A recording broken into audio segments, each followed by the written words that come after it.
Iglesia, Génesis 50:20.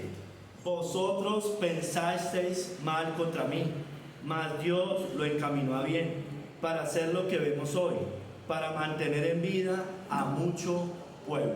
Señor, bendito seas tú, bendita sea tu palabra. Obra en el día de hoy, Señor, y dame la gracia para predicar fielmente las Escrituras y sobre todo, Padre, que llegue a cada uno de nuestros corazones. En el nombre de nuestro Señor Jesucristo, amén. Pueden sentarse, hermanos. Génesis 50:20, hermanos. Estas palabras las dijo José, ¿no? José. Hoy vamos a hablar de la providencia de Dios. La providencia de Dios.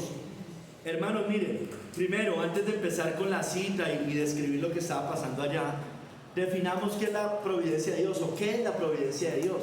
Traje una definición de la Confesión de Fe de Westminster.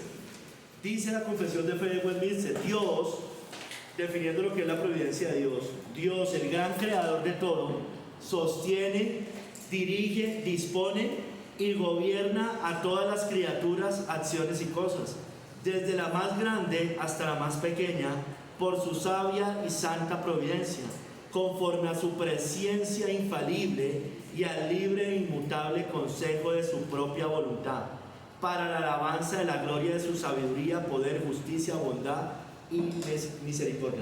Tiene mucho que ver con la soberanía de Dios, pero digamos que acá el tema de la providencia tiene que ver con que todas las cosas que pasan obran para el bien del pueblo de Dios, para los propósitos eternos de Dios. Eso es como, digamos, la gran diferencia con la soberanía de Dios, aunque van muy relacionadas, hermano. Mira, acá estas palabras las dice José, ¿no? José, después de haber sido esclavo en Egipto, ¿no es cierto? Estuvo mucho tiempo allá, fue esclavo, y después es liberado y es gobernador de Egipto, y está aquí ante sus hermanos, que eran los que lo habían vendido como esclavo en Egipto. Él les dice: mire, vosotros pensaste mal de mí, pero Dios lo encaminó en bien. Es decir, les está diciendo: mire, todas las intenciones que ustedes tuvieron fueron malas.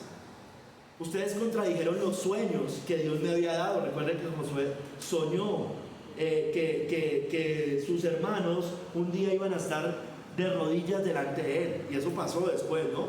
Pero a ellos no les gustó eso. Ellos intentaron invalidar esos sueños, ellos intentaron matar a José. Es más, como no pudieron, como mínimo lo vendieron como esclavo a Egipto, hermano. O sea, todo esto pasó. Vosotros pensaste mal, hacerme mal a mí, pensaste mal contra mí, pero dice después: Dios lo encaminó en bien.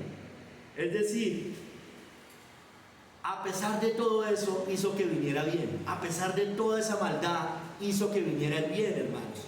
Dios, y esto es muy claro, hermano, y quiero hacer énfasis acá: Dios no fue el autor del pecado. Dios no es el autor del pecado. Los pecadores somos los hombres, Dios no. ¿No es cierto? La providencia no significa eso, que Dios es el que haga el mal, Dios es el que haga pecar. Eso no es lo que dice la providencia de Dios. La providencia de Dios dice más bien que ella deja al pecador a su propia voluntad sin impedírselo. Lo deja, como dejó a Faraón. Dice que fue endurecido, pero lo deja al final. El Faraón ya estaba endurecido y él retira una gracia común para que el hombre todavía peque aún más de lo que venía pecando. ¿No es cierto? Entonces lo deja a su propia voluntad, no se lo impide, pero a través de su infinita sabiduría hace que todo esto obre para bien. Y ahí se lo dice: para hacer lo que vemos hoy, mantener con vida a mucho pueblo. ¿No es cierto? Porque ellos ya habían vuelto, venían a vivir a Egipto, ¿no es cierto? Y ahí se iban a establecer y ahí se iban a multiplicar. Entonces había un propósito eterno mediante todo eso. La providencia de Dios estaba haciendo eso. Mira, hermanos, la providencia de Dios, volviendo al tema de que no es que Dios es el autor del pecado, no es que nosotros hagamos lo malo para que venga lo bueno. De hecho, por eso acusaron a Pablo en algún momento. En Romanos 3:10 dice Pablo: ¿y por qué no decir cómo se nos calumnia, y como algunos cuya condenación es justa afirman, que nosotros decimos: hagamos males para que vengan bienes? Por favor, hermanos, nunca utilicemos mal la providencia de Dios, nunca utilicemos más la soberanía de Dios. No digamos, usted jugando con el pecado, ay, era la providencia de Dios. Era la soberanía de Dios. Usted está a solas con una mujer y no pretenda que de pronto no vaya y caiga con esa mujer, una mujer impía. ¿No es cierto? No. Dios quería, porque en medio de todo eso me enseñó que eso estaba mal. No, hermanos, nunca hagamos eso, no torzamos las escrituras. Jamás hagamos cosas como esas. No digamos cosas como que, o más bien usted siendo obstinado, no escuchando el mandato de Dios, el consejo de Dios, peca y tiene unas consecuencias a causa del pecado y diga, fue la soberanía de Dios, fue la providencia de Dios. Por favor, hermano, no utilicemos más las escrituras. Dios pasa. Y Dios aún, en medio del pecado, nosotros puede obrar para bien. Pero nunca digamos que fue la voluntad de Dios que usted y yo pecáramos. Dios nunca va a querer el pecado. Dios es santo, Dios no puede ver el pecado. ¿No es cierto? Entonces, hermanos, no digamos o no pensemos que por un descuido o una negligencia nosotros pequemos, hermanos. ¿No es cierto? Guardémonos de eso, tengamos mucho cuidado, hermanos. No utilicemos mal la soberanía de Dios, no utilicemos mal la providencia de Dios. Mira, hace un mes les pasó algo a ustedes, ¿no es cierto? Todos sabemos, pasó algo aquí en la iglesia con el matrimonio de una hermana, de unos hermanos, ¿no es cierto? Y nosotros no podemos delegar, eso fue la providencia de Dios. No, hermano, hubo un descuido y debemos llamar las cosas como son. ¿No es cierto? Yo sé que eso ya se habló, ya se charló, ya se pidieron disculpas y todo eso. Pero no digamos, ay, era la voluntad de Dios. No, la voluntad de Dios no era eso. ¿Sí me entiende? Ahora, aún en medio del pecado de nosotros, Dios puede utilizarlo para bien. Gloria al Señor. Pero eso es una cosa diferente, hermanos. Miren, Lucas 17:1 dice, imposible es que no vengan tropiezos, mas hay de aquel por quien vienen. Mas hay de aquel por quien vienen. ¿No es cierto? Pues de todos modos todo el mundo peca. No, hermanos, olvídese. Dios nunca va a querer el pecado, nunca es el autor del pecado. Hermanos, entonces, entendiendo esto y dejando esto claro, hoy vamos a ver 3 capítulos.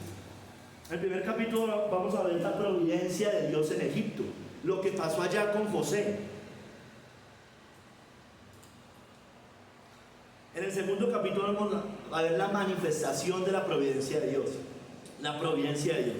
Y en el tercero vamos a ver la providencia de Dios con nosotros, con su pueblo, hermanos. Primer capítulo, la providencia de Dios en Egipto, hermanos. Vuelvo a la cita base, a Génesis 50:20.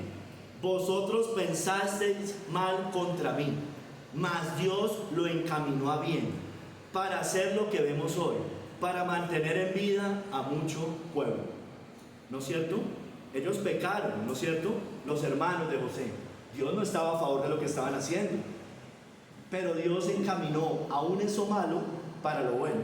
Pero no siempre lo hace en momentos determinados, ¿no es cierto? Hay veces deja y ahí hubo consecuencias, obviamente. Entonces, hermanos, la providencia de Dios en Egipto. Miremos primero sobre José, miremoslo individualmente. Con José, acuérdense que José, para los que de pronto no están muy familiarizados, José era uno de los 12 hijos de Jacob o de Israel, ¿no es cierto? Uno de las 12 tribus, ¿no es cierto? Era uno de los menores, no el menor, pero uno de los menores. Entonces, hermano, a grandes rasgos, José fue vendido como esclavo a Egipto, nos dice la Biblia, fue vendido, ¿no es cierto? Allá él fue seducido por la esposa de Potifar, ¿recuerdan? Esa historia que tal vez la mayoría recuerda. Él fue encarcelado injustamente por ello, para después ser liberado y fue hecho gobernador en Egipto. Esa es la historia más o menos de José, ¿no es cierto? Entonces, hermanos, miren, si usted se va a Génesis 37, del 5 al 9, miremos primero por qué fue que fue vendido José. ¿Cuál fue la causa de eso? Fue porque él tuvo un sueño, ¿no es cierto? Vamos a leerlo. Él tuvo un sueño y se lo contó a sus hermanos cuando aún vivía en Canaán, ¿no es cierto? Dice allí en Génesis 37, del 5 al 9. Y soñó José un sueño y lo contó a sus hermanos. Y ellos llegaron a aborrecerle más todavía, lo despreciaron por eso.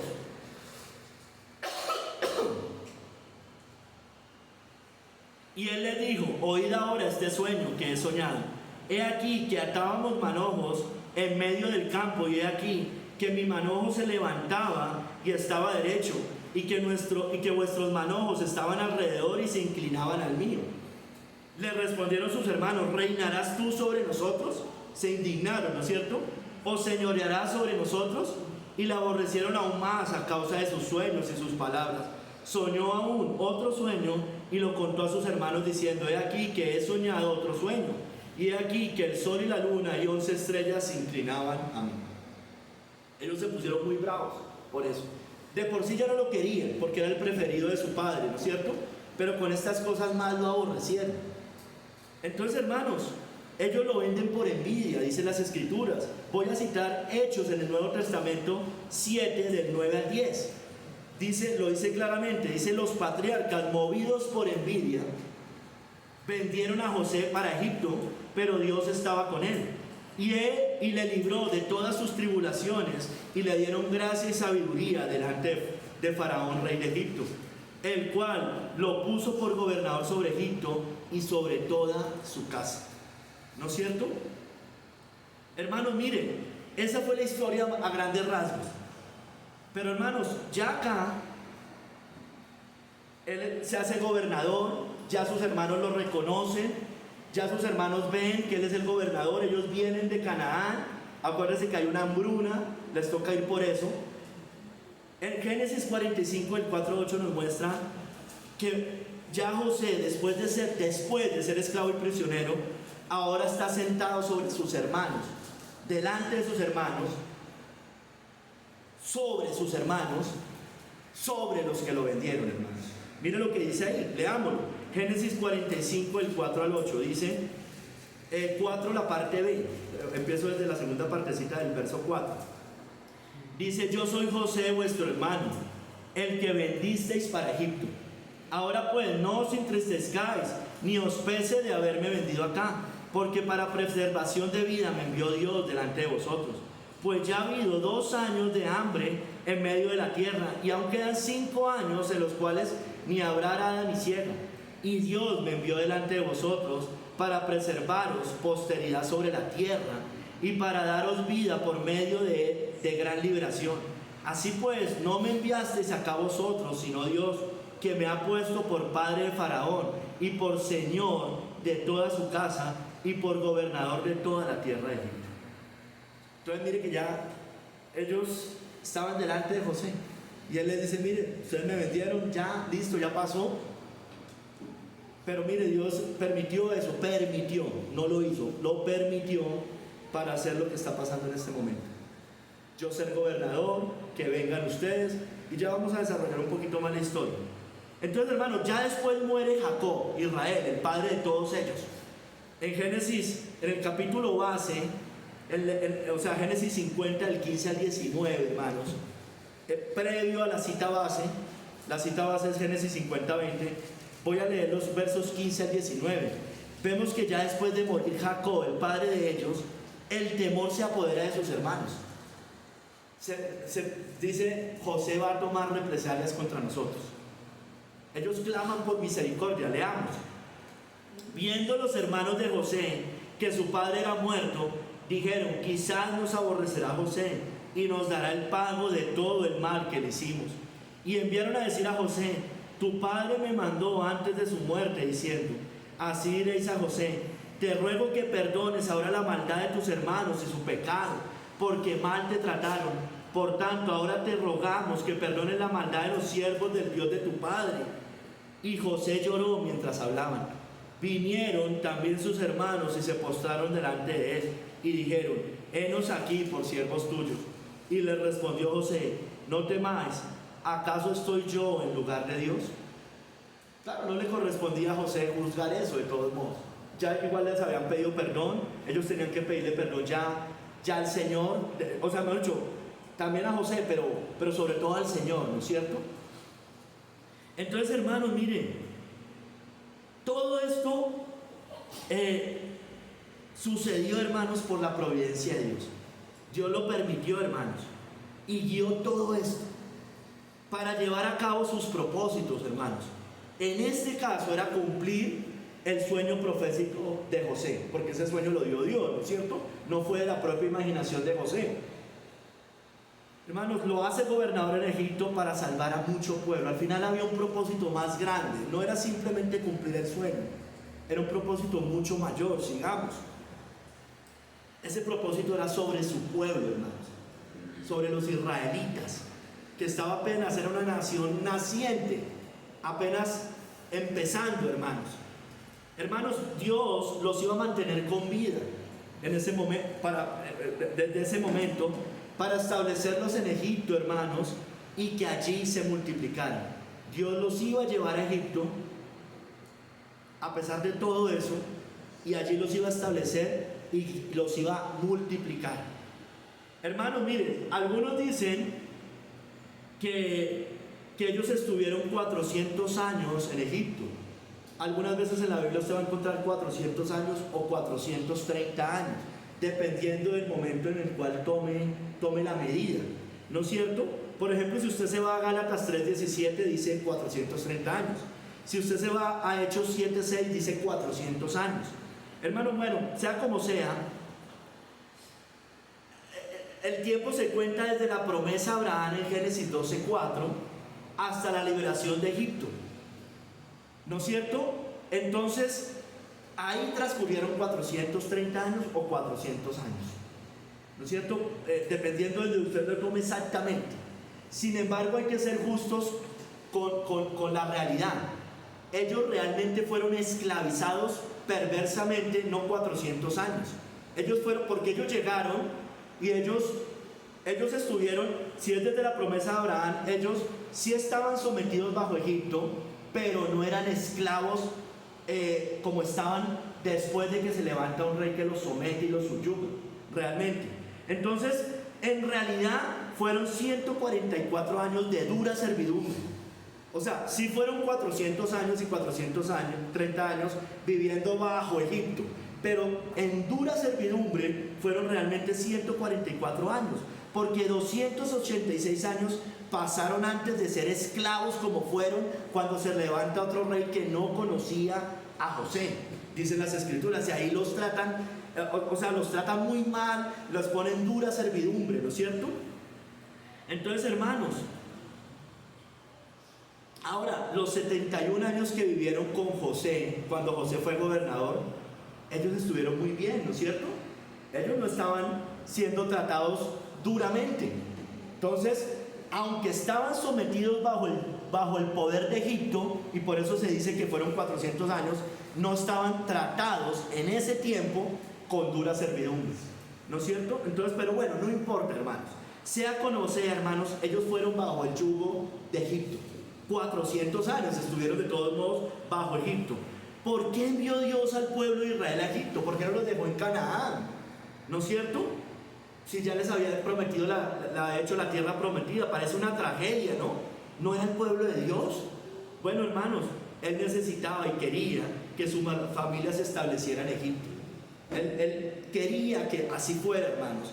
Dice en el verso 20-21, la cita base, con el verso siguiente de Génesis 50: vosotros pensasteis mal contra mí, mas Dios lo encaminó a bien, para hacer lo que vemos hoy, para mantener en vida mucho pueblo. Ahora pues, no tengáis miedo, yo os sustentaré a vosotros y a vuestros hijos. Así los consoló y les habló al corazón.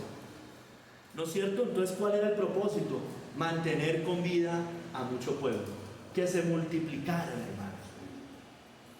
Hermanos, mire, recuerden, antes hubo una hambruna de 7 años, lo leímos hace un momento, que hizo que de todos lados vinieran a Egipto por alimento, ¿no es cierto? Eso está en Génesis 41, del 56 al 57. Dice que el hambre estaba por toda la extensión del país. Ya se estaba, acuérdense que eso fue también un sueño a Faraón, que José le interpreta, ¿no es cierto? Y le dice que iban a venir 7 años de hambre, ¿no es cierto? Y después 7 años, las vacas flacas y las vacas gordas, ¿recuerdan? Entonces, ¿eso para qué sucedió?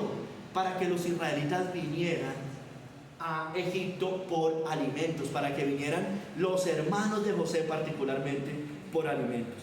Entonces dice en el verso 57, Génesis 57, que dice que de toda la tierra venían a Egipto para comprar de José, porque por toda la tierra había crecido el hambre.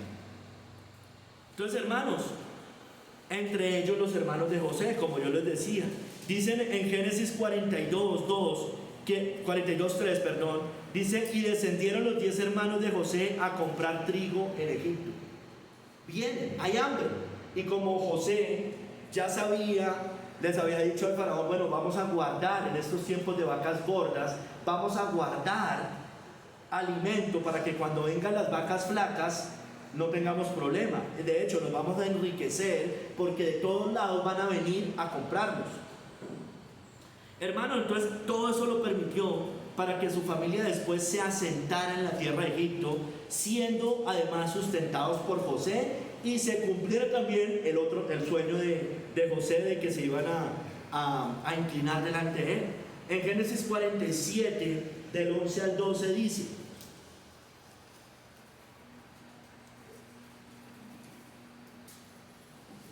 así José hizo habitar a su padre y a sus hermanos, y les dio posesión en la tierra de Egipto, en lo mejor de la tierra, en la tierra de Ramesés, como mandó Faraón.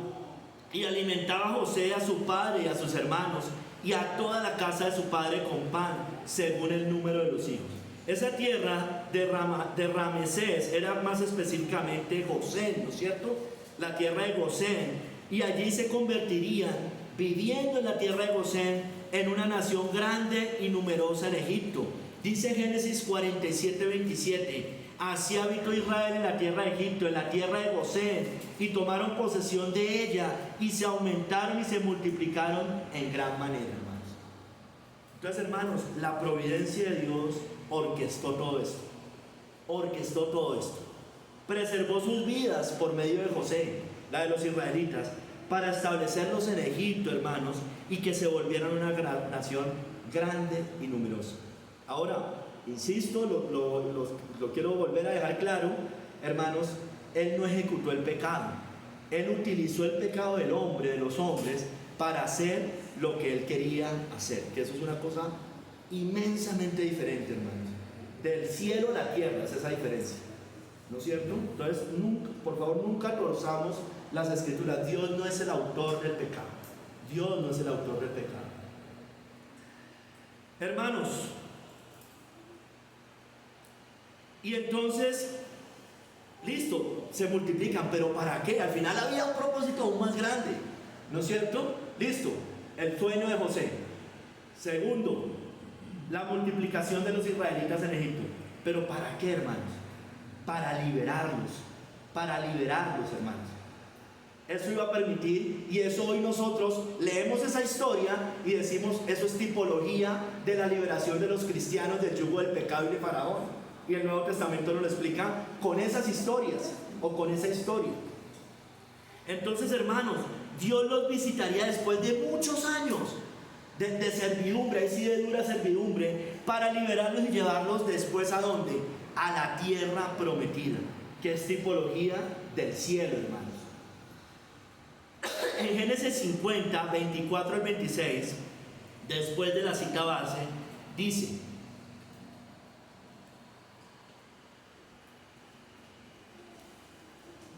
y José dijo a sus hermanos: yo voy a morir, mas Dios ciertamente os visitará, y os hará subir de esta tierra a la tierra que juró a Abraham, a Isaac y a Jacob. E hizo jurar José a los hijos de Israel diciendo: Dios ciertamente os visitará, y haréis llevar de aquí mis huesos.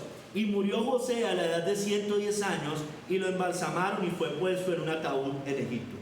Entonces, hermano, José estaba dando una profecía: Dios los va a visitar. Él no sabía todos los detalles, pero ya sabemos que después de José se levanta un faraón que no conocía a los israelitas, ¿no es cierto?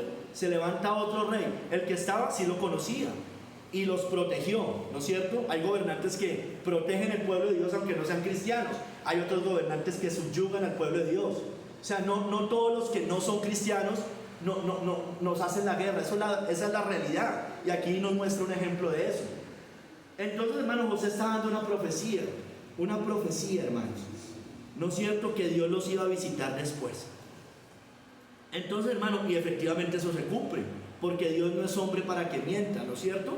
Y después de 400 años o 430 años de vivir en Egipto, no después de lo de José, sino ya después de que se cumplen los 400 años completos desde la promesa de Abraham, Dios los visita porque ellos claman, ellos estaban afligidos, ¿no?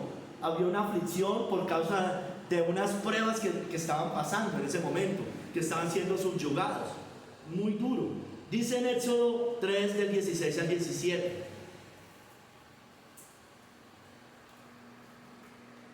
ve y reúne a los ancianos de Israel y diles: Jehová, el Dios de nuestros padres, el Dios de Abraham, de Isaac y de Jacob, me apareció diciendo, mire, ya había pasado, ya era el momento en que Dios los iba a visitar, que los estaba visitando. En verdad os he visitado y he visto lo que se os hace en Egipto.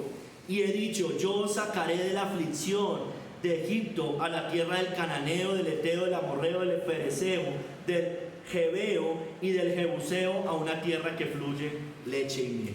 Entonces ya los visitó, ya se estaba cumpliendo lo que José había dicho antes de morir. Y efectivamente los libera, los saca con mano poderosa de Egipto. Dice en Éxodo 12, por eso es que se celebra la Pascua. Ya en Éxodo 12 después de la última plaga. Eso lo recordamos en cada cena del Señor, ¿no es cierto? Dice, el tiempo que los hijos de Israel habitaron en Egipto fue 430 años. ¿Sí ven? Habitaron en Egipto. Y pasados los 430 años, en el mismo día todas las huestes de Jehová salieron de la tierra de Egipto.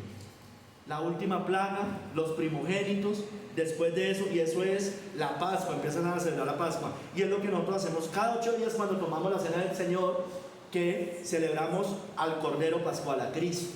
Ya no como los judíos, obvio, ya no matamos un cordero, porque Cristo se sacrificó una sola vez y para siempre. Hermanos, y ya los saca de Egipto, pasan el Dios abre el mar, pasan el desierto, 40 años, ya todos conocemos la historia, para poseer la tierra de Canaán, ¿no es cierto? Entrar a la tierra prometida y Dios además de eso juzgar a las naciones vecinas. Dice en Deuteronomio 9:5, no por tu justicia ni por la rectitud de tu corazón entras a poseer la tierra de ellos, sino por la impiedad de estas naciones, Jehová tu Dios las arroja delante de ti, y para confirmar la palabra que Jehová juró a tus padres, Abraham, Isaac y Jacob. Abraham, Isaac y Jacob. Entonces, hermanos, la providencia de Dios orquesta todo. Hermanos, todo lo que ha sucedido, hermanos, en esta tierra, en la historia de la humanidad, todo lo que está sucediendo, todo lo que va a suceder, de todos modos, es guiado por la providencia de Dios. Es guiado por la providencia de Dios. Hermanos, Él mueve personas, Él mueve reinos, Él mueve reyes, Él mueve eventos. Él permite que pase el mal para cumplir finalmente sus propósitos eternos. Esa es la providencia de Dios, hermanos. Hermanos, nosotros debemos entender la providencia de Dios y también la soberanía de Dios y lo que Dios hace en este mundo también de dos maneras. Pasivamente Dios actúa, pero también activamente. Pasivamente lo que yo ya les he dicho, que Él permite que pasen las cosas, Él permite el mal. Él no lo hace, Él no es el autor del pecado, pero Él lo permite, ¿no es cierto? Que pase el mal, es decir, el pecado. Pero Él también otras veces actúa activamente. Y es cuando Dios ejecuta directamente, su mano directamente. Él trae juicios sobre las naciones, sobre los pueblos, sobre las personas, sobre las familias. Pero también trae bendiciones sobre los pueblos, las naciones, sobre las familias. Pero Él, hermanos, no obra el mal. Dios no es el autor del pecado, hermanos. Entonces, hermanos, en la providencia de Dios, todas las circunstancias, eventos, están para cumplir sus planes eternos, hermanos. Para eso da mayor gloria a Él y es para el bien siempre de su pueblo, porque como dice Romanos, a los que aman a Dios, todas las cosas le obran para bien, ¿no es cierto? Vamos a ver el segundo capítulo, vamos a ver la manifestación de la providencia de Dios, de manera general, hermanos, en el mundo, en la humanidad. Hermanos, miren, Dios continúa dando existencia a toda su creación con las criaturas que Él creó. Él continúa gobernando a su creación, ¿no es cierto? El Señor no descansa. Dice en Juan 5:17, Jesús le respondió: mi Padre hasta ahora trabaja y yo trabajo. ¿No es cierto? Entonces, hermanos, el Señor siempre está activo. Él está siempre haciendo algo. No duerme el que cuida a Israel, dice un salmo, ¿no es cierto? No descansa, no duerme el que cuida a Israel. Hermanos, con su creación, hablemos primero de la creación. Mire, la creación fue maldita por el pecado, ¿no es cierto? Desde Génesis. Sin embargo, hermanos, Dios la preserva a esa creación. Hay un juicio desde que entra el pecado al mundo, pero Dios la preserva. Hermanos, la creación no continúa existiendo por sí sola, como creen muchos en el mundo, no los cristianos, por supuesto. Eso se conoce como el deísmo. O sea, creen en Dios, pero ellos ¿qué dicen? Dios creó todo y se apartó. Y la humanidad o la creación sigue funcionando sola. O sea, es como si Dios le hubiera dado cuerda en algún momento, dicen ellos, y ya de ahí para adelante funciona sola. Eso no dice la Biblia, hermanos. Dios sigue presente sustentando todo. Entonces, Dios la dirige, la sigue dirigiendo en presente con el fin de ser un día liberada de su esclavitud, esta creación, y de la corrupción. Y eso va a dar mayor gloria a Dios, hermanos. Entonces, hermanos, recorramos un poco. La tierra fue maldita por el pecado del hombre, ¿no es cierto? Génesis 3:17. Cuando pecan, le dice a Adán: no comerás de él. Dice: maldita será la tierra por tu causa, con dolor comerás de ella todos los días de tu vida, espinos y cardos te producirá y comerás plantas del campo. Pecan, y por causa del pecado de Adán, la tierra fue maldita. Por causa del pecado del hombre, la tierra fue maldecida, ¿no es cierto? Ahora, hermanos, aún por causa de ese pecado que vino la maldición a la humanidad, aún así Dios es misericordioso y continúa mandando lluvia y calor a la tierra para su fruto, ¿no es cierto? La maldijo, pero igual le sigue dando una gracia común a esta tierra. La Biblia dice en Génesis 8:22 que mientras la tierra permanezca, no cesarán la sementera y la siega, el frío y el calor, el verano y el invierno, y el día y la noche. En su providencia, Dios, aunque fue maldita la tierra, le sigue dando bendición de todos modos, a pesar de ello. Él sustenta, hermanos. Mire, vámonos al Salmo 104, hermanos. Voy a leer del 10 al 14. Miremos lo que Dios hace en presente. Mire que Dios sí sigue sustentando todo, según las Escrituras. Sí sigue ordenando todo. Él no es un Dios deísta que creó todo y se apartó, le dio cuerda y se fue. No. Dios está presente, hermanos. Dice el Salmo 104, del 10 al 14, hablando del Señor, de Dios, del Dios Trino. Tú eres el que envía las fuentes por los arroyos. Mire, Él envía las fuentes por los arroyos. Van entre los montes, dan de beber a todas las bestias del campo, mitigan su sed los asnos monteses. A sus orillas habitan las aves de los cielos, cantan entre las ramas. Él riega los montes desde sus aposentos. Mire, Él riega los montes. Tremendo, hermanos. Del fruto de sus obras se sacia la tierra.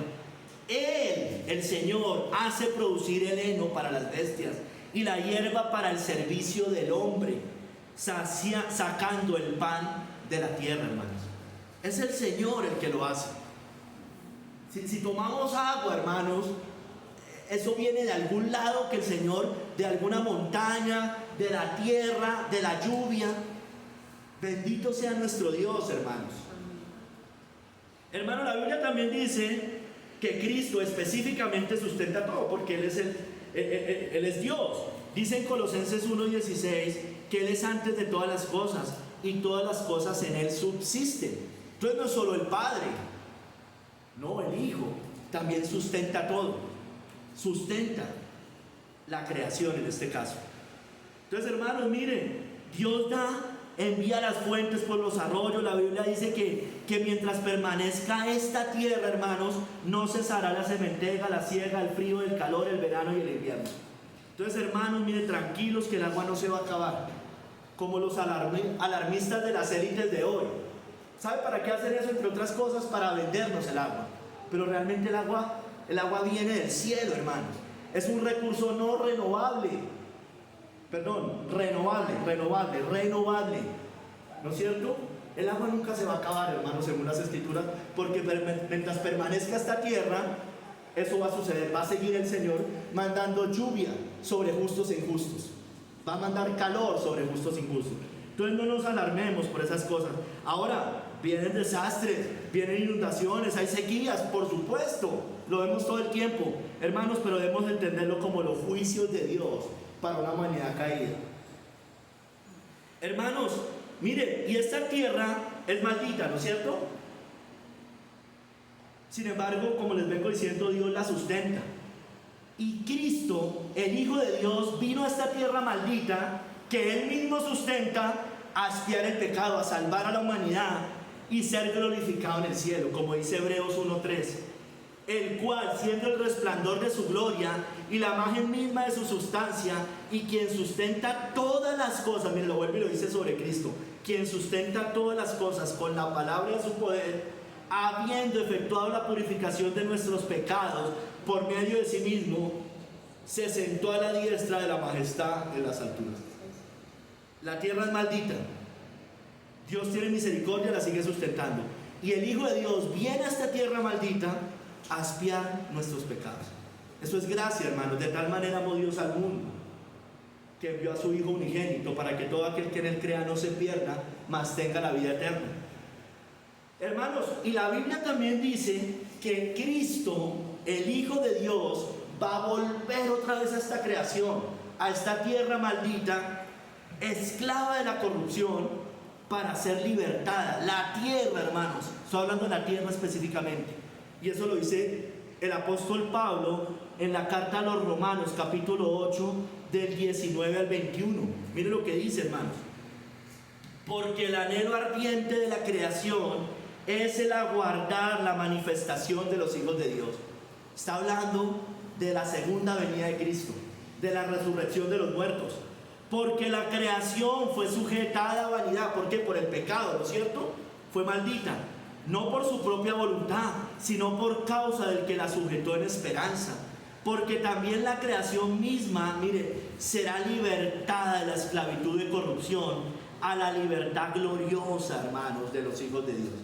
Entonces, mire, así como con José en Egipto, que sucedieron cosas malas para después ser liberados, así con esta creación, que sucedieron cosas malas porque fue contaminada por el pecado, es para liberar a la tierra. Mire que hay un principio en esa historia de José que podemos aplicar a muchas cosas, en este caso a la creación, ¿no es cierto? La creación también debe ser libertada, así como los israelitas fueron libertados después de todo lo que pasó. Entonces, hermanos, la providencia divina permitió la entrada del pecado al mundo para enviar a su Hijo y que fuera libertada de su esclavitud para la gloria de Dios y de su Hijo Jesucristo, porque de Él y por Él y para Él son todas las cosas. A Él sea la gloria por los siglos. Amén. Todo esto da gloria a Dios de todos modos, aunque Él no sea el autor del pecado. Él permite que pasen las cosas. Él no hizo pecar a Adán para que contaminara la tierra, pero utilizó todo eso dentro de sus decretos y su soberanía para un día ser libertada esta tierra, hermanos. Miremoslo más específicamente con el hombre, nosotros, las personas, pero el hombre en general, el hombre. Y cuando digo hombre, mejor dicho, más bien, no general, hablemoslo del hombre impío, el impío. Él sustenta al hombre, él da vida. La vida, del hombre está en las manos de Dios. Aquí obviamente también estamos incluidos nosotros, pero lo quiero aplicar al hombre impío. Mire, en Hechos 17, del 25 al 28, dice esto.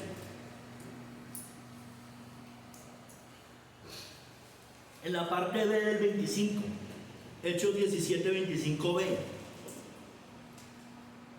Dice, Él es quien da vida a todos, Él es quien da a todos vida y aliento y todas las cosas. Mire, Él sigue operando, no solo en la creación, sino en cada ser humano. Él da vida. Si estamos respirando, hermanos, es porque Dios permite que sigamos respirando, creyentes o no creyentes. Y de una sangre ha hecho el linaje de una sangre ha hecho todo el linaje de los hombres, para que habiten sobre toda la faz de la tierra. Y les ha prefijado el orden de los tiempos y los límites de su habitación, para que busquen a Dios, si en alguna manera palpando puedan hallarle, aunque ciertamente, mire, no está lejos de cada uno de nosotros. No creó esta tierra y al hombre y se apartó. Él no está lejos de cada uno de nosotros. Él está presente, está activo. Pero mire lo que dice el 28, creo que es más claro. Porque en Él vivimos y nos movemos y somos. Nos movemos. Usted se mueve, es porque Dios le permite que usted se mueva. Y la Biblia dice que todo lo que respira alabe a Jehová, ¿no es cierto? Todos deberíamos alabar a Dios, pero el hombre no alaba a Dios. Pero hermano, el hombre, Dios da al hombre, Dios sustenta al hombre, da gracia común al hombre en general, incluyendo al impío. Mire, Mateo 5:45 dice, para que seáis hijos de vuestro Padre que está en los cielos, que hace salir su sol sobre malos y buenos, y que hace llover sobre justos e injustos. El Señor sustenta aún al impío, hermanos, lo sustenta. Al que no cree en Cristo, le da abundancia al impío muchas veces. De hecho, más que al cristiano, en la mayoría de los casos. El impío tiene los beneficios de esta creación hermosa, a pesar de ser caída, hermanos. Es hermosa. Los cielos cuentan la gloria de Dios, dicen las Escrituras. Pero hermanos, como yo les decía, incluso a muchos impíos les da mucha gracia común. Excesiva gracia común le da a muchos impíos. Escúcheme bien. Miren lo que dice Santiago 5:5.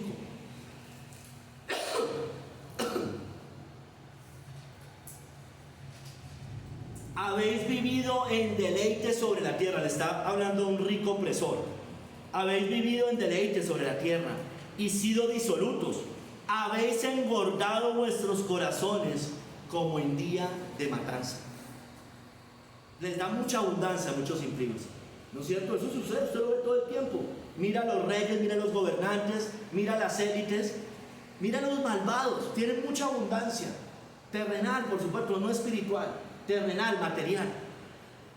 Pero hermanos, miren, ellos fueron creados para dar gloria a Dios dentro de su providencia, para que Dios un día sea glorificado a través de ellos, hermanos.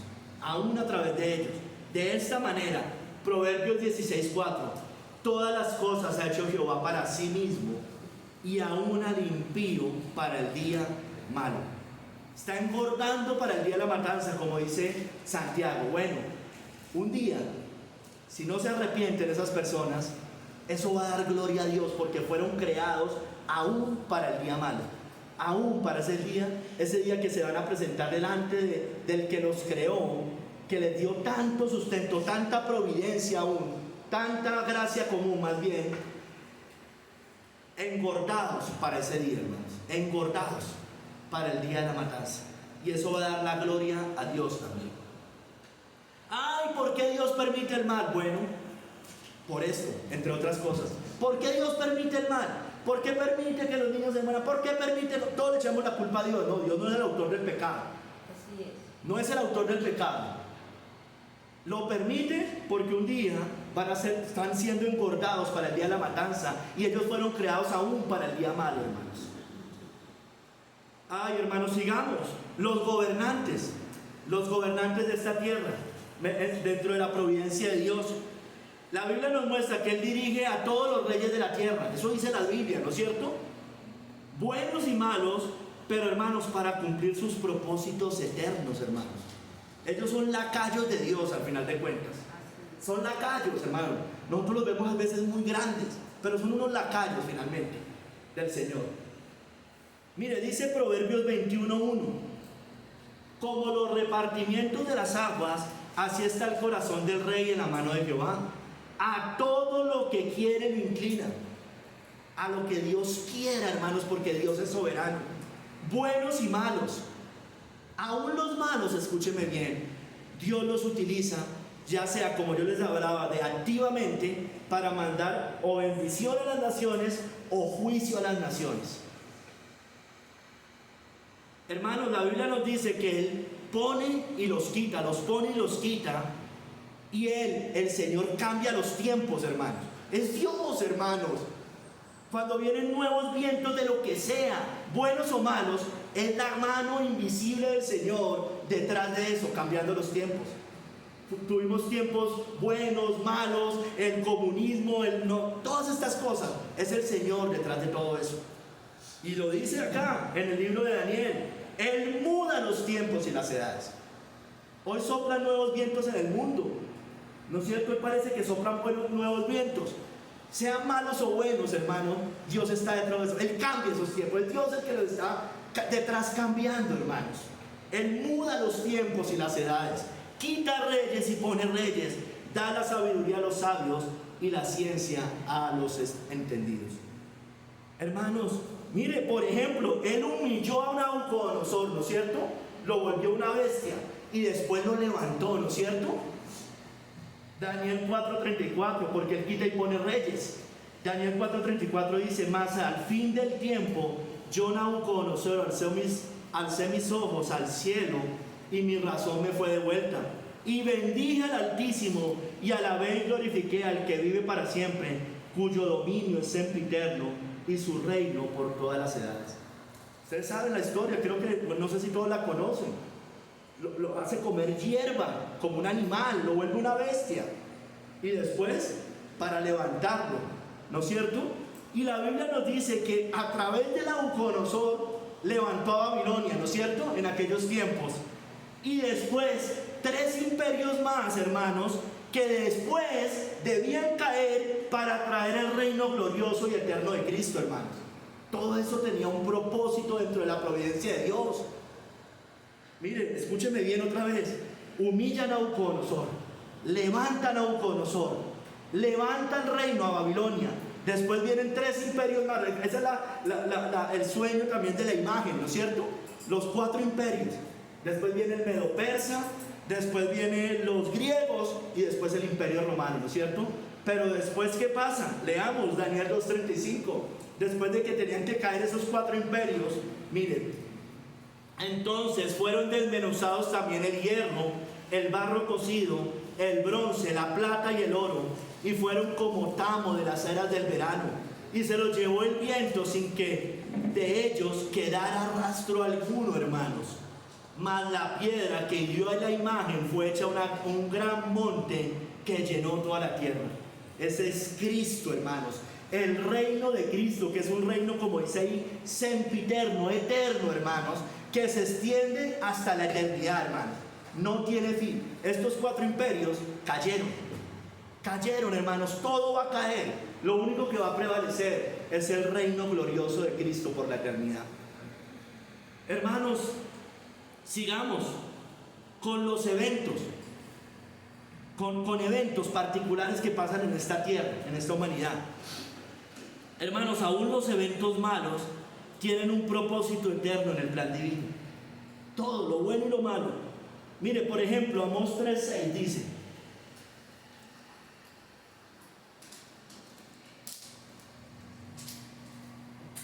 se tocará la trompeta en la ciudad y no se alborotará el pueblo. Mire, habrá algún mal en la ciudad, el cual Jehová no haya hecho. Viene una inundación, ahí está la mano de Dios. Viene un desastre, ahí está la mano divina. Viene cualquier cosa a esta tierra, a esta ciudad, a esta nación, a este continente, a esta humanidad, y es la mano divina. Porque Él manda juicios, hermanos, por causa del pecado del hombre. Escúchenme, estoy hablando de cosas malas, no en el sentido de pecado, ¿no? Porque Dios no es el autor del mal, pero sí manda cosas malas, como juicio, hermanos. Él manda desastres, hermanos. Él manda muchas cosas a esta humanidad.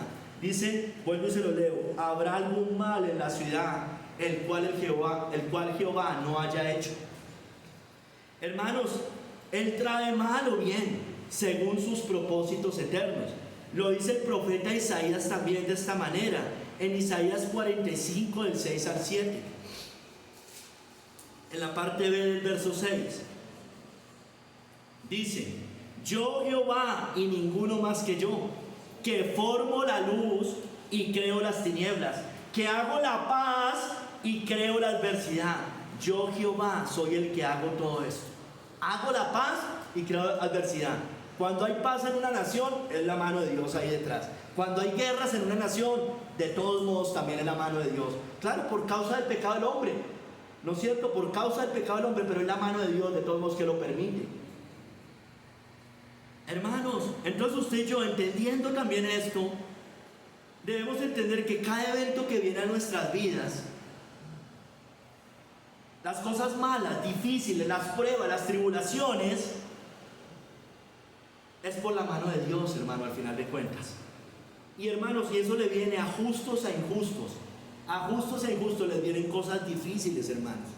Y lo dice la parábola de la casa sobre la roca. Dice en Mateo 7:25: descendió lluvia y vinieron ríos y soplaron vientos y golpearon contra aquella casa, y no cayó porque estaba fundada sobre la roca. Pero también le dice lo mismo en el verso 27 a la que estaba sobre la arena, ¿no es cierto? Descendió lluvia, vinieron ríos, soplaron vientos y dieron con ímpetu contra aquella casa, y cayó, y fue grande su ruina. Entonces, hermanos, estamos en esta tierra, a todos nos van a venir cosas buenas y malas. Al cristiano también se le muere la mamá, también se le puede morir un hijo, también le puede perder un trabajo, también muchas cosas, hermanos. Eso también le pasa al impío. También nos enfermamos, ¿no? ¿No es cierto? O es que el cristiano no se enferma. Nos enfermamos, hermanos, pero al impío también. Mire lo que dice Spurgeon: la providencia, hermanos, no discrimina externamente entre el justo y el impío. No discrimina en muchos sentidos. Hermanos, que el justo perece inesperadamente, al igual que el impío. Que la peste no conoce diferencias entre el pecador y el santo. Y que la espada de la guerra es despiadada con los hijos de Dios de la misma manera que lo es con los hijos de Belial. Eso pasa, hermanos. Lo vemos todo el tiempo. Lo vemos en la Biblia, lo vemos en la historia de la humanidad, hermanos. ¿No es cierto? Sigue diciendo Spurgeon: en cada evento Dios tiene un propósito. Las calamidades del terremoto, las devastaciones de la tormenta, las destrucciones de la guerra y todas las terribles catástrofes de la plaga solamente han sido colaboradores de Dios. De cada mal ha venido el bien. Ahí está la providencia divina. Y mientras más mal se haya acumulado, más se ha glorificado Dios a sí mismo al producir finalmente su grandioso y eterno propósito. Esto es como una película, hermanos. Y Dios es el que va dirigiendo todo. Esto es como una obra de teatro y Dios la va dirigiendo, hermanos. Él la va orquestando, dirigiendo, soplando por acá, guiando por allá, hermanos. La mano providencial del Señor para el bien de sus propósitos eternos y para el bien de usted y yo, si verdaderamente somos hijos de Dios, hermanos. Él dirige, hermanos, todas las cosas hacia el fin que ha determinado para ello. Miren, lo dice Daniel 4:35: todos los habitantes de la tierra son considerados como nada, y Él hace según su voluntad en el ejército del cielo y en los habitantes de la tierra, y no hay quien detenga su mano y le diga: ¿qué haces? Eso hace el hombre. ¿Por qué hay guerras? ¿Por qué violan niños? Todo el tiempo están diciendo eso los impíos. Bueno, hermanos, nosotros deberíamos callar, porque si fuera por justicia estricta, ya deberíamos haber sido consumidos, hermanos. El que dice ¿por qué eso? Ya debía haber sido consumido desde el primer día que pecó, y eso fue desde que nació, porque el hombre nace con ese pecado, con esa mancha. Ay, hermanos, pero miren, llevémoslo más al Evangelio, a Cristo. La caída permitió la venida del Salvador, ¿no es cierto? La caída del hombre permitió la venida de Cristo. Hermanos, el hombre cayó en Génesis. El hombre desobedeció a Dios y oyó la voz de la serpiente, ¿no es cierto? Dice: tomó de su fruto y comió, y dio también a su marido, el cual comió así como ella. El hombre cayó allá en Génesis. Dios lo permitió. Algunos que dicen, ¿y por qué Dios permitió eso? ¿Por qué Dios permitió la caída de Satanás? ¿Por qué permitió, la caída de Satanás? Bueno, hermanos, la Biblia dice que Dios hizo perfecto todas las cosas, dice Eclesiastés. Todas las cosas. Dios hizo perfecto todas las cosas, pero ellos buscaron muchas complicaciones, dice algo así, ¿no es cierto? Dios hizo todo perfecto en su momento, pero el hombre se buscó muchas complicaciones. Bueno, ahí está la respuesta. Dios los creó libres a Satanás, a Adán y Eva, y libremente fueron a pecar. Hermanos, esa fue la gran tragedia de la humanidad, esa es la más grande tragedia, pero Dios la permitió de todos modos. Pero lo digo en el sentido de que entra el pecado al mundo, hermanos. Dice que fueron abiertos los ojos de ambos, de Adán y Eva, y conocieron que estaban desnudos. Entonces cosieron hojas de higuera y se hicieron delantales. Fue la gran tragedia humana. ¿Por qué, hermanos? Porque el hombre conoce el bien y el mal. Eso se llama la conciencia. Entonces el hombre ya es responsable delante de Dios. El hombre ya no puede decir, yo no sabía. El hombre sabe, porque Dios lo creó a su imagen y semejanza, conociendo el bien y el mal. Esa es la ley natural que tiene todo ser humano. El más de los impíos, la tribu más lejana que no conozca una Biblia, sabe que matar es malo, sabe que robar es malo y sabe que hay un Dios. Lo que pasa es que lo adora mal. Por eso usted ve a las tribus indígenas adorando al sol, las estrellas, la luna, porque naturalmente saben que hay algo superior.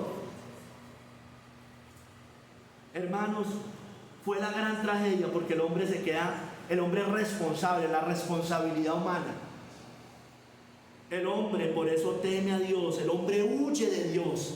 Esa es la condición del hombre natural, huye de Dios. Usted le predica el evangelio, él huye, él no quiere el evangelio. El hombre natural, no el cristiano, no, el hombre sin Cristo.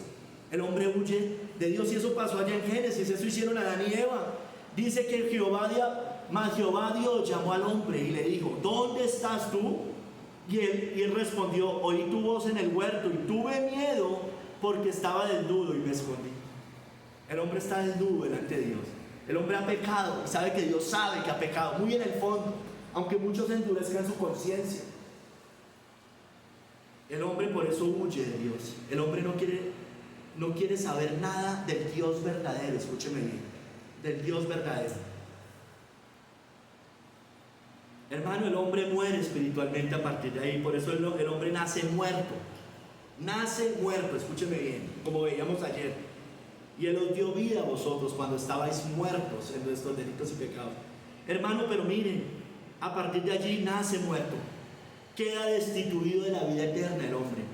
Y lo dice Génesis 3:24, echó pues fuera al hombre y puso al oriente del huerto de Edén querubines y una espada encendida que se revolvía por todos lados para guardar el camino del árbol de la vida. Para guardarlo. El camino del árbol de la vida. El árbol de la vida representa a Cristo, todos sabemos, ¿no es cierto? Por cuanto todos pecaron, están destituidos de la gloria de Dios. Está igual, como dice allí, está fuera, lo echó fuera. El hombre está destituido por causa del pecado. Hermanos, la muerte pasó a todos nosotros a partir de allí.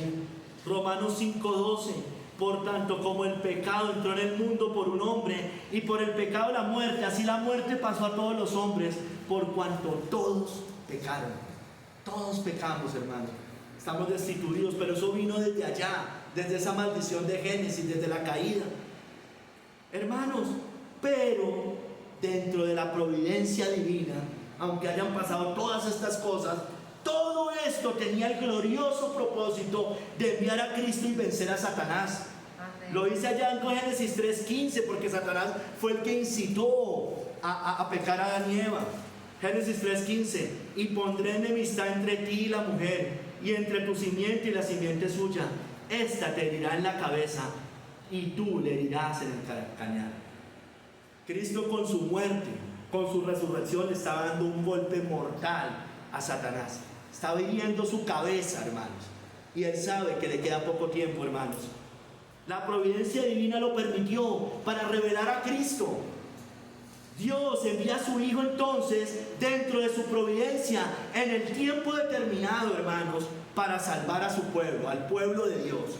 Gálatas 4, del 4 al 5 dice: pero cuando vino el cumplimiento del tiempo, Dios envió a su Hijo, nacido de mujer y nacido bajo la ley, para que redimiese a los que estaban bajo la ley, a fin de que recibiésemos la adopción de hijos, hermanos.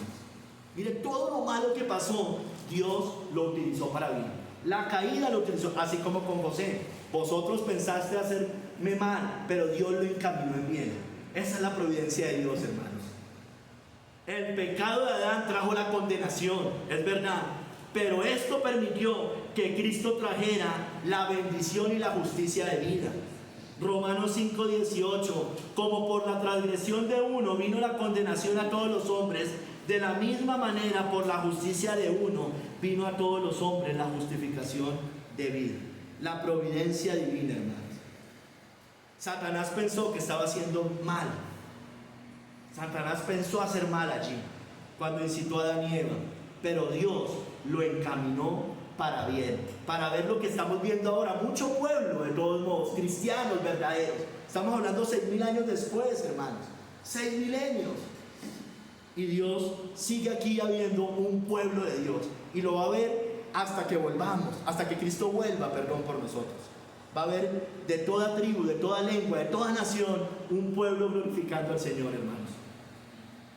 Hermanos, miren, es tan tremendo que aunque reinó el pecado y abundó ese pecado desde Adán, porque así lo dicen las Escrituras, esto trajo la gracia en Cristo, hermanos. Dice: mas cuando el pecado abundó, sobreabundó la gracia, para que así como el pecado reinó para muerte, así también la gracia reine por la justicia para vida eterna, mediante Jesucristo Señor nuestro.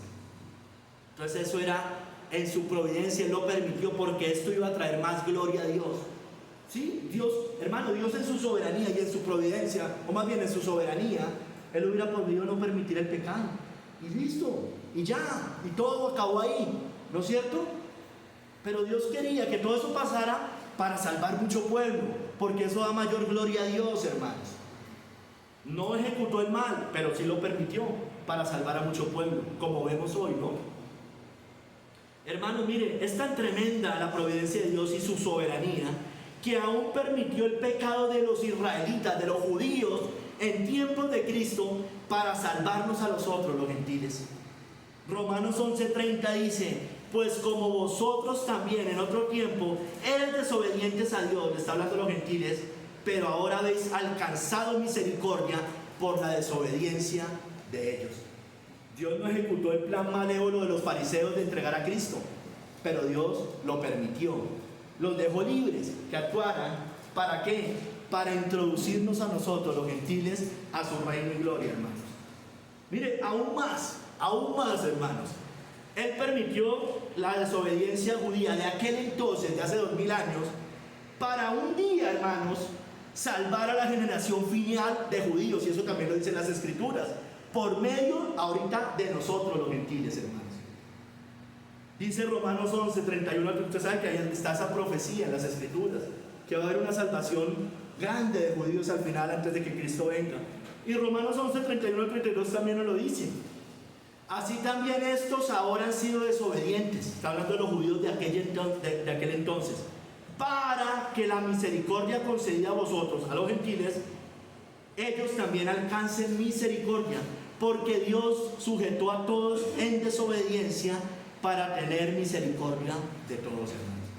Cuando usted lee los comentarios bíblicos, todos apuntan allá, para que ellos también alcancen misericordia después. Los sujetó a desobediencia para que viniéramos nosotros. Y por esa misma desobediencia, como nosotros ahorita ya entendemos, ahorita con nosotros va a traer al final de los tiempos a muchos de ese pueblo. Y de hecho nos ha traído durante todo este tiempo.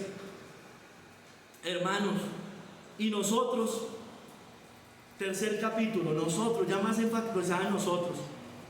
Hermanos, miren, la Biblia dice, yo ya les decía, que Dios no descansa, ¿no es cierto? Él no duerme, nosotros nos cansamos. tenemos que dormir por la noche, este tipo de cosas. Pero Dios no duerme. Él siempre está pendiente de su pueblo. Aquí lo voy a enfocar en nosotros, en su pueblo. Dice la Biblia en el Salmo 121, 3, 4. Hoy lo cantamos. No dará tu pie al resbaladero, ni se dormirá el que te guarda. He aquí, no se adormecerá ni dormirá el que guarda a Israel. Hermanos, Dios no descansa. Dios en su providencia sigue obrando con nosotros. Miremoslo en las pruebas, en nuestras pruebas. Él nos preserva como preservó al remanente de Israel, ¿no es cierto? Mire, leamos Amós 9 del 8 al 9.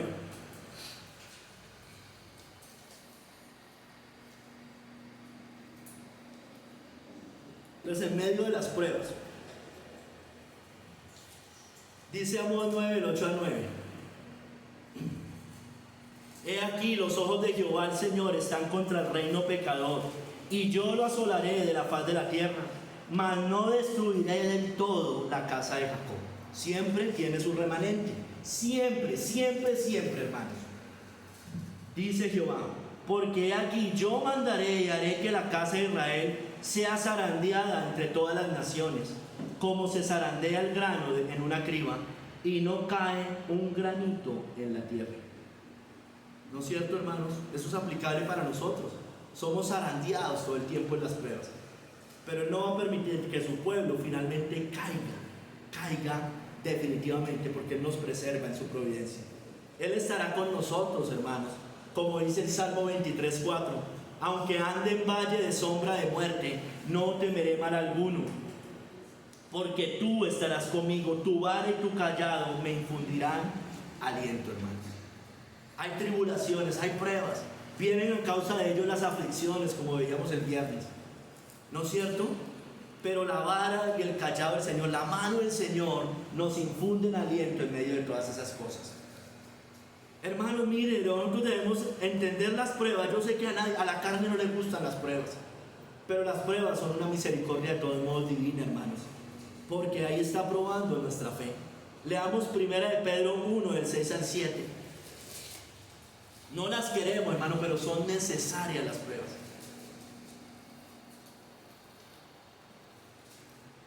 En lo cual vosotros os alegráis, miren, os alegráis, aunque ahora por un poco de tiempo, si es necesario, tengáis que ser afligidos en diversas pruebas, para que sometida a prueba vuestra fe, mucho más preciosa que el oro, miren, el cual, aunque perecedero, se prueba con fuego, sea hallada en alabanza, gloria y honra cuando sea manifestado Jesucristo.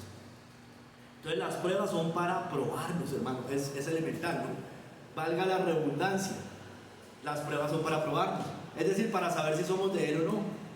El oro se prueba, ¿no es cierto? El oro se prueba y se sabe si es oro o oropel. Hermanos, pero nosotros debemos salir aprobados como el buen oro, hermanos, no como el oropel, sino como el buen oro. Job 23:10, mas Él conoce mi camino, me probará y saldré como oro. Y mire todas las pruebas que pasó Job, pero salió aprobado Job. Salió aprobado en medio de todas esas pruebas, en todas esas tribulaciones. Entonces, hermanos, debemos ser valientes, debemos ver las pruebas como algo bueno, ¿no es cierto? Yo sé que la carne no la quiere, pero cuando vengan, hermanos, recibámoslas con gallardía, con la frente en alto, hermanos, porque van a venir, ya han venido, ya nos han pasado, ya hemos salido de unas, estamos entrando en otras. Esa es la vida del cristiano, hermanos. Hermanos, en persecuciones también. Mira, hermanos, aún en las persecuciones la providencia divina nos va a ayudar. Mateo 10 del 19 al 20 dice esto: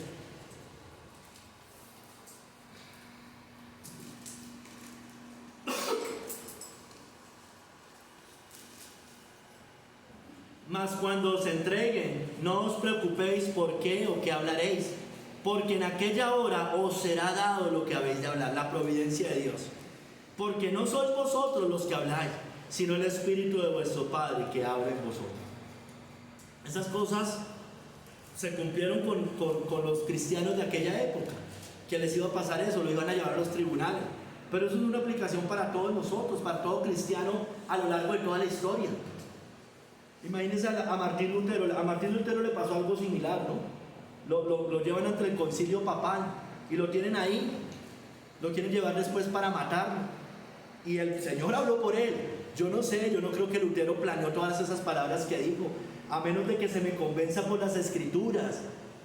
No puedo y no quiero retratarme, dice más cosas, ¿no es cierto? Yo creo que fue la providencia, estamos seguros que fue la providencia de Dios allí. No sabéis qué decir, pero tranquilo que yo voy a hablar por usted. Y gloriosas palabras en aquel entonces. Hermanos, el Señor protege nuestras vidas de los malvados. No temamos, hermanos. Miren, no se venden 2 pajarillos por un cuarto. Eso está en Mateo 10, 29 al 31. Con todo, ni uno de ellos cae a tierra sin vuestro Padre, o sea, sin que Él lo permita. Pues aún vuestros cabellos están todos contados. Así que no temáis, más valéis vosotros que muchos pajarillos, hermano. Nuestros cabellos están contados, hermano. El que tiene harto pelo o los que tenemos poquito, aún los cuenta, hermanos. Ahí están contados, hermanos. Él sabe todo, cada cosita. Y no se cae ni uno solo, sin que Él lo sepa, hermanos. Entonces nuestra vida está en sus manos, hermanos, en sus manos. Él nos defiende, hermanos. El ángel de Jehová acampa alrededor de los que le temen y los defiende.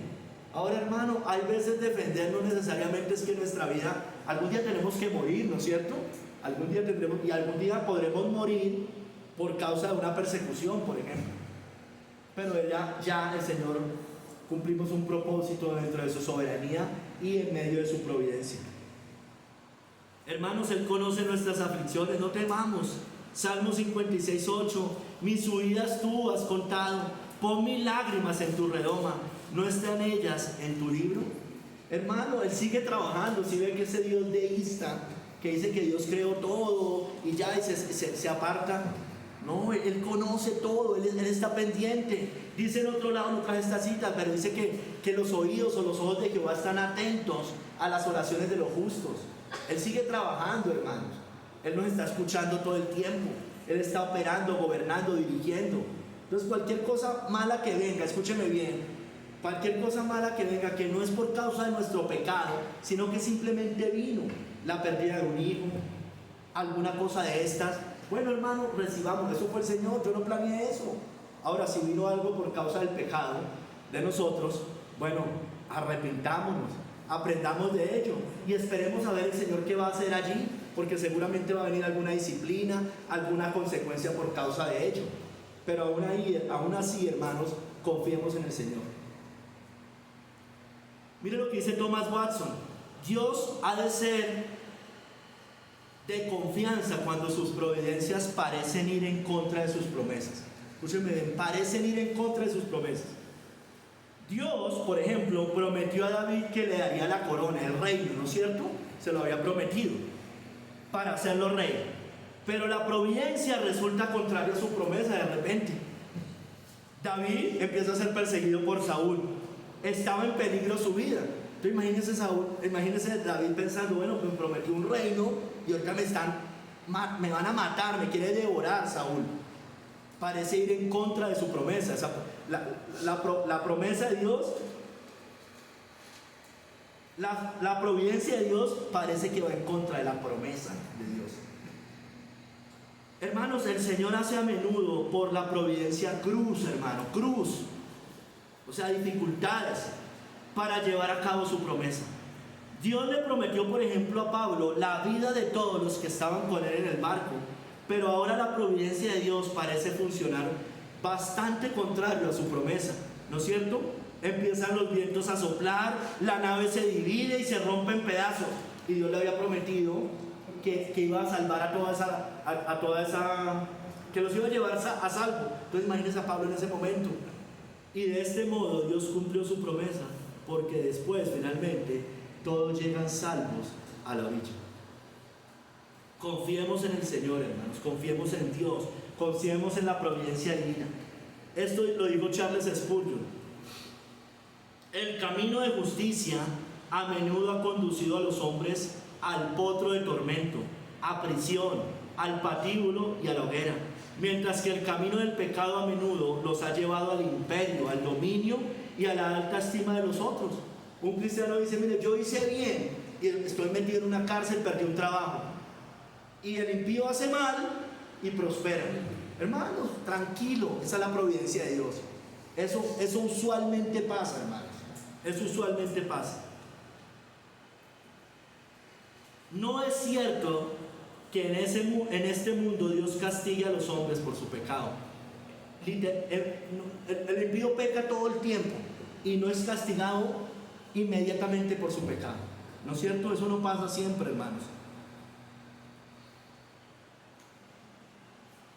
Hermanos, y no es cierto que por nuestras buenas obras en el Señor vayamos a ser premiados en esta tierra. Eso tampoco es cierto, hermano. Entonces saquémonos ese evangelio de la prosperidad. Ese evangelio de la prosperidad le dice a usted eso. Pórtese bien y vienen bendiciones terrenales, casa, carro y beca. No, eso no es verdad. Usted se porta bien y muchas veces vienen dificultades. Miren a Job. Miren a Job. ¿Acaso no dijo David: vi yo al impío sumamente enaltecido y que se extendía como laurel verde? Y no dejaba esto perplejo al salmista durante un tiempo, hasta que fue al santuario de Dios y entonces entendió el fin de ellos. Acuérdense, hermanos, están engordando para el día de la matanza. Si no se arrepienten, son como esos cerdos que engordan para que un día se los coman, hermano, sea alimento para sus parrandas, sus fiestas, lo que sea, hermano. Hermanos, el Señor nos dirige.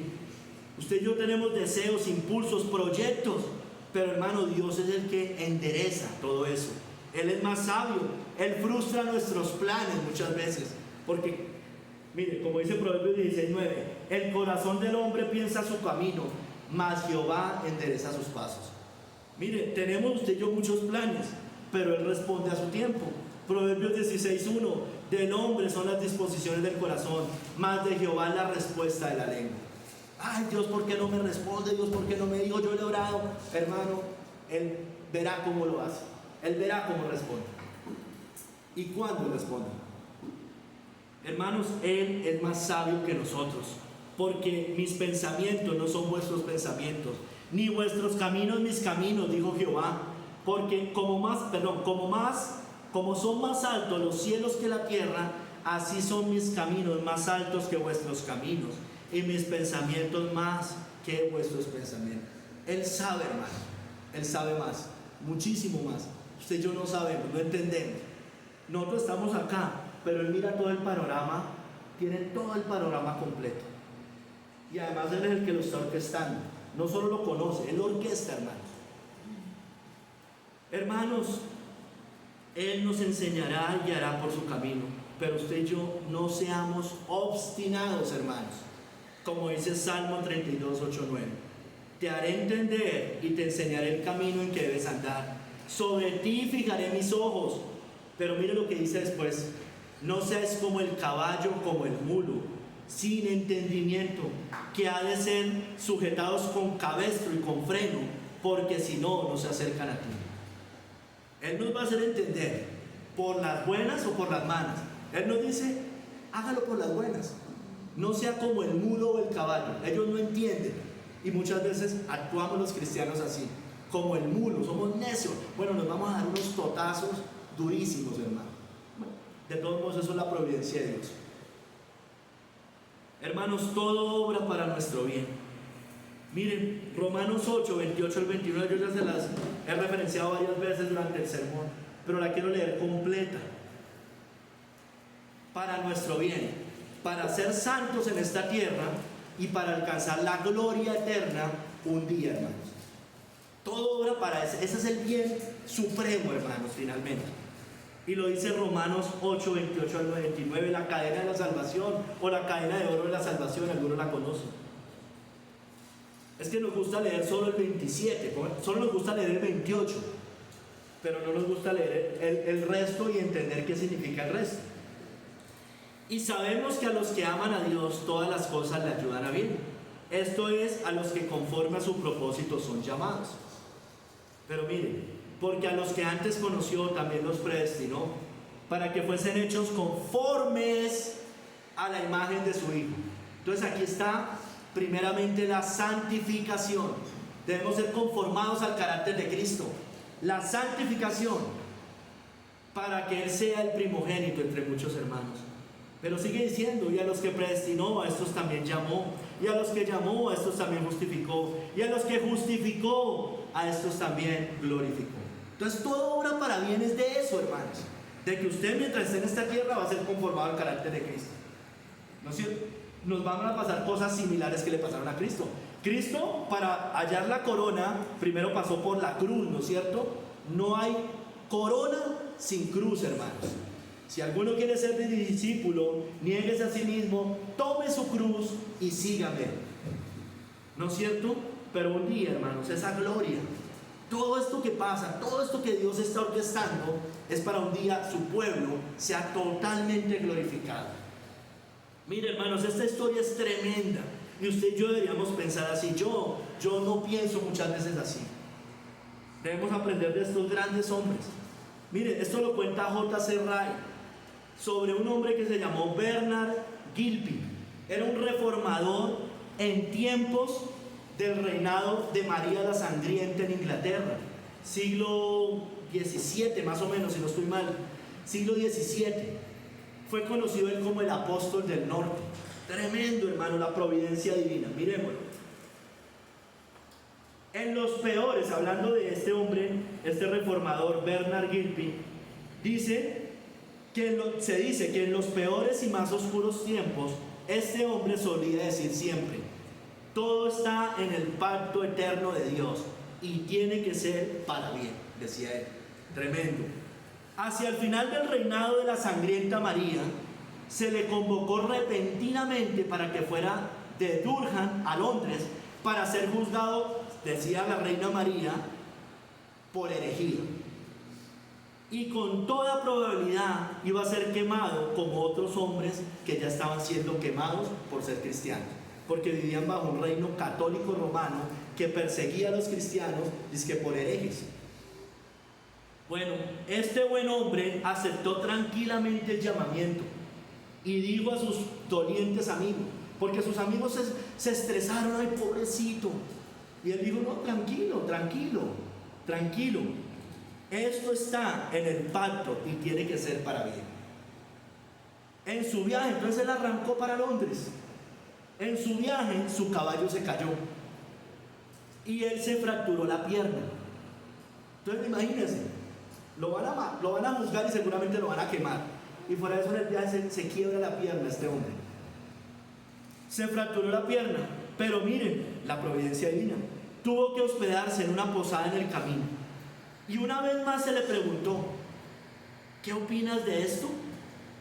Nuevamente él dijo: todo está en el pacto eterno de Dios y tiene que ser para bien. Pasaron semanas antes que su pierna se recuperara y pudiera retomar el viaje. Y durante estas semanas, miren, hermanos, la providencia divina, la infeliz reina María murió, la que lo iba a juzgar. Las persecuciones cesaron y el viejo y digno reformador regresó a su hogar regocijándose, y le dice a sus amigos: ¿no les dije que todo obraba para bien? Entonces, hermanos, confiemos en el Señor. Ahora yo quiero hacer una aclaración: podía no haber sucedido esto, podía haber sido llevado a la hoguera. Bueno, hermano, para la gloria de Dios, los mártires de Jesús dan la gloria a Dios. Eso exalta el nombre de Dios de todos modos. Hermanos, en sus manos está nuestra vida, hermanos. Confiemos en Él. Salmo 31, del 14 al 15. Mas yo en ti confío, Jehová. Digo, tú eres mi Dios, en tu mano están mis tiempos. Líbrame de la mano de mis enemigos y de mis perseguidores. En sus manos están nuestros tiempos, hermanos. Cristo está con su pueblo. Cristo no es un Dios deísta. Vive en este momento intercediendo por su pueblo. Él está a la diestra del Padre intercediendo por todos y cada uno de nosotros, de los que verdaderamente hemos creído en Cristo. Hebreos 7, 24 al 25, hablando de Cristo, más por cuanto permanece para siempre, tiene un sacerdocio inmutable, por lo cual puede también salvar perpetuamente a los que por él se acercan a Dios. Mire, hermanos, viviendo siempre para interceder por ellos. Usted no necesita a la Virgen María, usted no necesita a los santos, porque hay un solo Dios y un solo mediador entre Dios y los hombres, Jesucristo hombre. Usted necesita al Hijo de Dios, porque Él está intercediendo por usted. Él lo puede primero salvar de la ira de Dios, y después Él lo va a seguir llevando en su providencia, porque Él sustenta todo a su feliz destino, que es la glorificación de los hijos de Dios. Hermano, Cristo hoy está rogando al Padre cuando Satanás nos ataque ferozmente. También va a estar ahí rogando por nosotros, como le dijo a Simón, a Pedro: he aquí Satanás os ha pedido para zarandearnos como a trigo, pero yo he rogado por ti que tu fe no falte, y tú, una vez vuelto, confirma a tus hermanos. Él lo va a seguir haciendo con nosotros. Él es el gran sumo sacerdote, hermanos, que está intercediendo por nosotros. Hermanos, miren, ya para finalizar, yo me dirijo a aquellos que nos han entregado a Cristo. Amigos, les digo amigos, incluyo aquí también a los niños, a los que vienen por primera vez, si no se han entregado a Cristo. Amigo, la providencia de Dios ha permitido que hoy usted esté acá escuchando este mensaje. La providencia de Dios está permitiendo eso, para que usted se arrepienta de sus pecados, para que usted se entregue a Jesucristo, para que usted sea librado de la ira de Dios, porque usted está hoy bajo la ira de Dios según las Escrituras. Porque el que rehúsa creer en el Hijo no verá la vida, sino que la ira de Dios está sobre él, está en presente, no estará, está en presente, porque ha pecado usted y está destituido de la gloria de Dios. Debe arrepentirse, y solo Jesucristo lo puede salvar. Pero mire, yo me dirijo a otro grupo acá, o más específico, a los que ya han venido mucho tiempo, niños que ya están en edad de arrepentirse, jóvenes y niños, ¿no? Hay unos niños que ya están en ese momento. Los que ustedes ya han venido mucho tiempo y aún no se han querido entregar a Cristo, no abusen de la paciencia providencial divina, hermanos. No abusen. Puede que no haya otro día, puede que no haya un mañana para usted. Pocos tienen la oportunidad que ustedes han tenido de escuchar semana tras semana el Evangelio. Semana tras semana, miércoles tras miércoles, domingo tras domingo. En sus casas, sus papás, sus madres oran por ustedes, muchas cosas. Bueno, no abusen de la providencia de Dios, no abusemos de la paciencia de Dios. Y los que ya son de Cristo, los que ya se han entregado a Cristo, los que ya nacieron de nuevo, bueno, hermano y hermana, perseveren y confíen en su sabia y bendita providencia. Perseveren en la fe, perseveren y confíen en su sabia y bendita providencia, no importa lo que venga. Hermanos, Él sabe más que nosotros. Tampoco escúcheme como se los dije al principio, no escuche su negligencia, descuido y las consecuencias que vienen a causa de ello a la providencia de Dios. Por favor, no pequemos de esa manera. Hermanos, porque usted y yo somos responsables delante de Dios. Aunque Dios sea soberano, usted y yo somos responsables. No somos agentes pasivos en esta tierra. Debemos perseverar y ser agentes activos. Filipenses 2, 12 a 13. Ocupaos en vuestra salvación con temor y temblor, porque Dios es el que en vosotros produce así el querer como el hacer por su buena voluntad. No desmayemos, hermanos. Pase lo que pase, Dios está en el control de todo. Vosotros pensaste mal contra mí, mas Dios lo encaminó a bien, para hacer lo que vemos hoy, para mantener en vida a mucho pueblo. Bendito seas tú, Señor. Bendita sea tu gracia y tu misericordia. obra en nosotros, obra en este pueblo. Aplica este mensaje a cada uno de nosotros. Necesitamos de ti, Padre. Necesitamos de ti, Cristo. Necesitamos de tu Santo Espíritu. Quedamos en tus manos. En el nombre de nuestro Señor Jesucristo. Amén.